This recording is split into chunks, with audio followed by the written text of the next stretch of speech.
خداوند یسوع مسیح کے نام میں آپ کو سلام۔ ہم کرسمس پر اپنی سیریز کو جاری رکھے ہوئے ہیں اور آج اس سیریز کا 10واں پیغام ہے۔ ہم مقدسہ مریم کو دیے جانے والے الہی پیغام کے بارے میں سیکھیں گے۔ لوکا پہلے باب 26 آیت میں لکھا ہے، چھٹے مہینے میں جبرائیل فرشتہ خدا کی طرف سے گلیل کے ایک شہر میں جس کا نام ناصرت تھا ایک کنواری کے پاس بھیجا گیا۔ جبرائیل مریم کو دکھائی دیا۔ یہ آیت ہمیں بتاتی ہے کہ چھٹے مہینے میں، یہ کس چھٹے مہینے سے متعلق ہے؟ کیا یہ سال کے چھٹے مہینے کا ذکر ہو رہا ہے؟ جی نہیں، یہ الشبہ کا حمل ٹھہر جانے کے چھٹے ماہ کی بات ہے۔ 24ویں آیت کو دوبارہ پڑھیے۔ زکریا کے ساتھ خدا کا کیا ہوا وعدہ پورا ہوا۔ جب ہیکل میں اس کی خدمت کے دن پورے ہو گئے تو وہ اپنے گھر واپس چلا گیا اور پھر اس کی بیوی الشبہ حاملہ ہوئی۔ 23ویں آیت میں لکھا ہے کہ پھر ایسا ہوا کہ جب اس کی خدمت کے دن پورے ہو گئے تو وہ اپنے گھر گیا۔ ان دنوں کے بعد اس کی بیوی الشبہ حاملہ ہوئی اور اس نے 5 مہینے تک اپنے تئیں چھپائے رکھا۔ 26ویں آیت میں لکھا ہے، چھٹے مہینے میں جبرائیل فرشتہ خدا کی طرف سے گلیل کے ایک شہر میں جس کا نام ناصرت تھا ایک کنواری کے پاس بھیجا گیا۔ یہ الشبہ کے حمل کا چھٹا مہینہ تھا اور جبرائیل فرشتہ ایک انتہائی اہم پیغام دینے کے لیے دوسری دفعہ آتا ہے۔ وہ آسمان سے گلیل کے ایک شہر ناصرت میں اترتا ہے۔ اسے شہر کہنا تھوڑا زیادہ ہوگا کیونکہ یونانیوں کے پاس ٹاؤن یا قصبے کے لیے کوئی لفظ نہیں تھا، اس لیے ناصرت کو شہر اور یونانی میں پولس کہا گیا ہے۔ حالانکہ اس کی آبادی لگ بھگ چند ہزار کے قریب تھی، وہ ایک قصبہ تھا۔ ہمیں بتایا گیا ہے کہ وہ گلیل کا ایک قصبہ تھا۔ کیا آپ کو اس کی وجہ معلوم ہے؟ کیونکہ اگر اس کی جغرافیائی نشاندہی نہ کی جاتی تو جو لوگ فلسطین سے باہر تھے وہ یہ سوال اٹھا سکتے تھے کہ یہ جگہ کہاں ہے۔ سو ہمیں اس کا مقام بتایا گیا ہے تاکہ دنیا کو معلوم ہو جائے کہ وہ گلیل میں تھا۔ 27ویں آیت کے مطابق فرشتہ ایک کنواری کے پاس آیا۔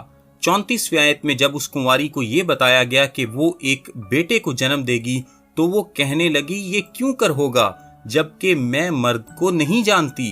اس نے خود اس بات کی تصدیق کی۔ اگر ہم اس باب کے شروع میں دیکھیں تو مریم کے پاس آنے سے پہلے فرشتہ معجزانہ پیدائش کا پیغام ایک بوڑھے شخص کو سنانے کے لیے آیا تھا۔ اس مرتبہ وہ ایک کنواری کے پاس معجزانہ پیدائش کا پیغام لے کر آیا۔ کنواری کے لیے یونانی لفظ پارتھینوس استعمال ہوا ہے، جس کا مطلب ہے جس کے کوئی جنسی تعلقات قائم نہ ہوئے ہوں۔ یہی اس کا درست ترجمہ ہے۔ یہ لفظ کبھی بھی شادی شدہ خاتون کے لیے استعمال نہیں ہوا۔ غور کیجئے گا کہ رومی قانون کے مطابق لڑکی کو بیاہنے کی کم از کم عمر 12 سال تھی۔ لڑکوں کے لیے 14 سال کی عمر مقرر کی گئی تھی۔ کیسر اوگسطس نے منگنی کی کم از کم عمر 10 برس مقرر کر رکھی تھی اور یہودی لوگ بھی اسی قانون کی پیروی کر رہے تھے۔ لڑکیوں کی منگنی عموماً 12 سے 13 سال کی عمر میں کر دی جاتی تھی اور اس کے تھوڑے ہی عرصے بعد ان کو بیاہ دیا جاتا تھا۔ اس کا سبب یہ تھا کہ وہ ان کے کنوار پن کی ضمانت دے سکتے تھے۔ جو ہی وہ بلوغت کو پہنچتے ان کی منگنی کر دی جاتی اور پھر جلد ہی انہیں بیاہ دیا جاتا۔ ایسا کرنے سے انہیں بلوغت کے بعد بہت سالوں تک، یعنی جب تک ان کی شادی نہ ہو، اپنے جذبات پر قابو نہیں رکھنا پڑتا تھا۔ سو یہاں ہمیں ایک 12 سے 13 سالہ لڑکی نظر آتی ہے جس کی ایک مرد سے منگنی ہو چکی تھی۔ یہ منگنی ہمارے ہاں کی رسمی منگنیوں سے مختلف ہوتی تھی۔ یہ قانونی بنیادوں پر استوار کیا جانے والا رشتہ ہوتا تھا جس کا انتظام والدین یا دادا پر دادا کیا کرتے تھے۔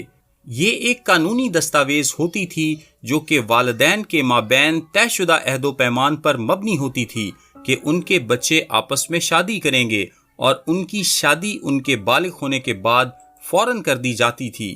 اس قانونی معاہدے کی مدت تقریباً 1 سال ہوتی تھی اور اس کے مطابق وہ جوڑا نہ اکٹھا رہ سکتا تھا اور نہ ہی ان کے درمیان جنسی تعلق قائم ہو سکتا تھا۔ لیکن اس قانونی معاہدے کو صرف موت اور طلاق ختم کر سکتی تھی، اور اگر اس عرصے کے دوران مرد کی موت واقع ہو جاتی تو خاتون کو بیوہ تصور کیا جاتا تھا۔ جیسا کہ میں پہلے عرض کر چکا ہوں، اس قانونی معاہدے کی مدت تقریباً 1 سال ہوتی تھی اور اس 1 سال میں لڑکی اپنے نیک چال چلن کے ذریعے سے اپنی وفاداری اور پاکیزگی کا ثبوت دیتی تھی، اور اسی 1 سال کے عرصے میں لڑکا اپنی ہونے والی بیوی کے لیے گھر یا اس کی رہائش کا بندوبست کرتا، اور عموماً وہ اپنے باپ کے گھر کی حدود میں اضافہ کر کے ایسا کرتا تھا۔ اس سال کے اختتام پر جب ان کی عمریں تقریباً 13-14 سال کی ہو جاتی تو ان کی شادی کی ضیافت کی جاتی، جو 1 ہفتے تک جاری رہتی، جس میں سبھی لوگ شامل ہوتے اور خوشی مناتے۔ خداوند یسوع مسیح بھی یوحنا کی انجیل کے 2 باب کے مطابق ایسی ہی ایک شادی میں شریک ہوئے تھے۔ لکھا ہے کہ وہ شادی میں شریک تھا اور وہاں مے ختم ہو گئی، جس کا سبب یہ تھا کہ شادی بہت لمبی چلتی تھی۔ ضیافت کے ان 7 دنوں کے اختتام پر دلہے کا ایک دوست دلہن کو دلہے کے حوالے کرتا اور سب لوگ رخصت ہو جاتے، اور اس کے بعد میاں بیوی اکٹھے ہوتے۔ مریم کی منگنی ہو چکی تھی اور اس کے شوہر نے جہیز کی صورت میں اس کے باپ کو قیمت ادا کر دی تھی۔ اصل شادی میں ابھی وقت باقی تھا۔ جس جوان مرد سے مریم کی منگنی ہوئی تھی اس کا نام یوسف تھا۔ یوسف کے نام کا مطلب ہے اس کے بہت سے بیٹے ہوں۔ اہم بات یہ ہے کہ وہ داؤد کی نسل میں سے تھا۔ وہ شاہی نسل سے تعلق رکھتا تھا۔ وہ اصل میں شاہی شجرہ نسب سے تھا، یعنی داؤد کے خاندان سے، جو اسرائیل کا ایک عظیم بادشاہ تھا اور جس کے صلب سے مسیح منجی آنے کو تھا۔ یہ پیغام ابھی یہاں ایک 13 تا 14 سالہ نوجوان ہے جس کی رگوں میں شاہی خون دوڑتا ہے۔ یوسف کا نسب نامہ متی کی انجیل کے پہلے باب میں قلم بند کیا گیا ہے، جو کہ اس بات کا ثبوت ہے کہ یوسف داؤد کی نسل سے تھا۔ متی اپنے انجیلی بیان کا آغاز ہی اس بات سے کرتا ہے کہ یسوع مسیح ابن داؤد ابن ابراہیم کا نسب نامہ۔ اگر یسوع مسیح ابن داؤد تھا تو یقیناً اس کا باپ بھی اسی نسل سے ہوگا۔ حالانکہ یوسف یسوع مسیح کا فطرتی یا جسمانی باپ نہیں تھا، لیکن کیونکہ وہ داؤد کی نسل سے تھا، اس لیے یوسف کے ذریعے سے یسوع بھی داؤد کی نسل سے تھا، کیونکہ یسوع قانونی اعتبار سے یوسف کا بیٹا تھا۔ سو یسوع شاہی خاندان سے تعلق رکھتا تھا۔ یہ کیسی دلچسپ بات ہے کہ یوسف گلیل کے ایک چھوٹے سے قصبے ناصرت کا ایک معمولی سا بڑھئی تھا، جس کی رگوں میں شاہی لہو دوڑ رہا تھا۔ اس کنواری کا نام میری تھا۔ یہ ایک دلچسپ امر ہے۔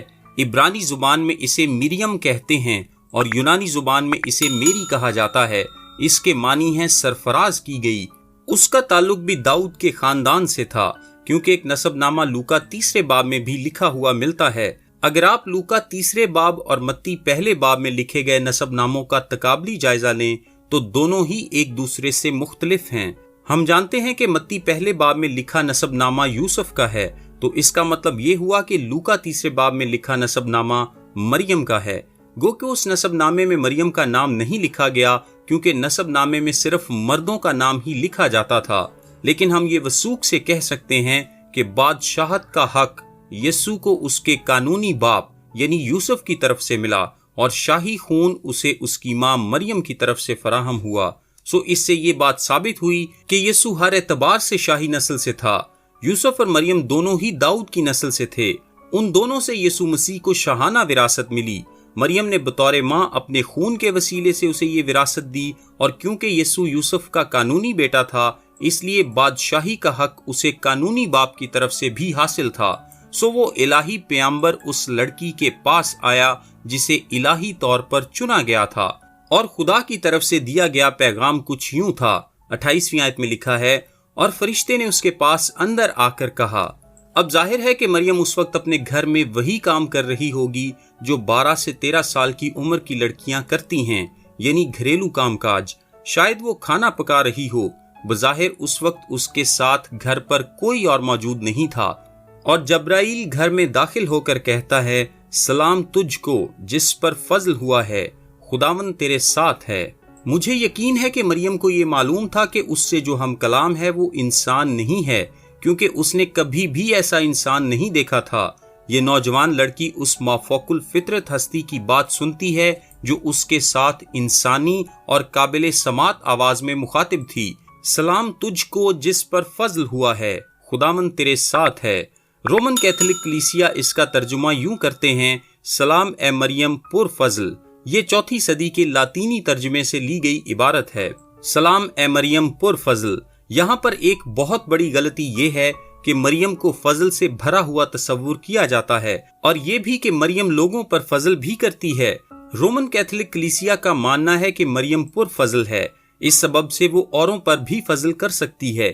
یہ رومن کیتھولک کلیسیا کی بہت بڑی غلطی ہے کہ وہ مریم کو فضل کرنے والی سمجھتے ہیں، لیکن فرشتے نے ایسا کچھ بھی نہیں کہا تھا۔ مریم فضل کرنے والی نہیں تھی بلکہ فضل پانے والی تھی۔ سلام تجھ کو جس پر فضل ہوا ہے، خداوند تیرے ساتھ ہے، یعنی خدا کی طرف سے تجھ پر فضل ہوا ہے۔ یہاں پر مریم کے لیے کوئی تعریفی کلمات ادا نہیں کیے گئے۔ یہاں پر ایسا نہیں لکھا کہ اس کنواری کا نام مریم تھا، وہ خدا ترس اور راست باز لڑکی تھی اور خدا سے اپنے سارے دل، اپنی ساری جان، اپنی ساری عقل اور اپنی ساری طاقت سے پیار کرتی تھی اور خداوند کی بدل و جان خدمت کرتی تھی۔ یہاں پر ایسا کچھ نہیں لکھا گیا۔ وہاں پر تو بس یہ لکھا ہے کہ مریم تجھے چن لیا گیا ہے۔ اس کے علاوہ ہمیں اس سے متعلق کچھ بھی معلوم نہیں ہے، ہمیں اس کی زندگی کے بارے میں کچھ بھی نہیں پتا۔ لیکن ایک بات میں آپ کو بتا سکتا ہوں، وہ کسی پر فضل نہیں کر سکتی۔ ایسا نہیں ہو سکتا کہ آپ مریم کے پاس جائیں اور وہ آپ پر فضل کر دے گی، کیونکہ اس کے پاس دینے کے لیے فضل نہیں ہے۔ وہ تو خود خدا سے فضل حاصل کرنے والوں میں سے ایک ہے۔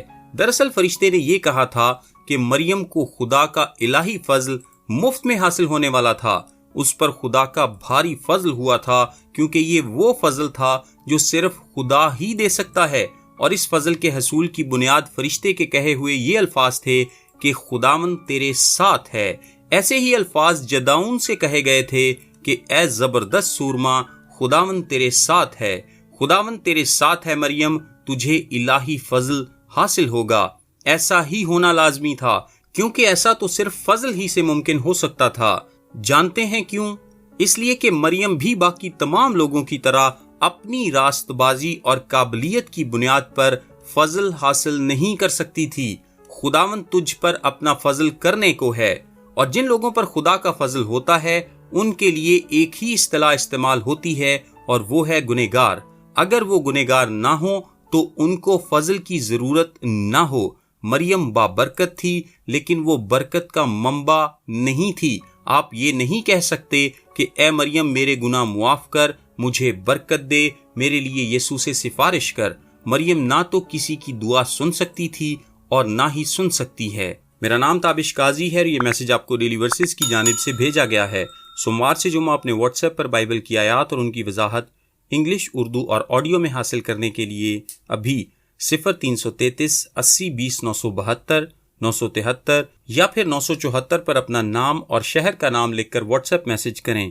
خدا آپ سب کو برکت دے، آمین۔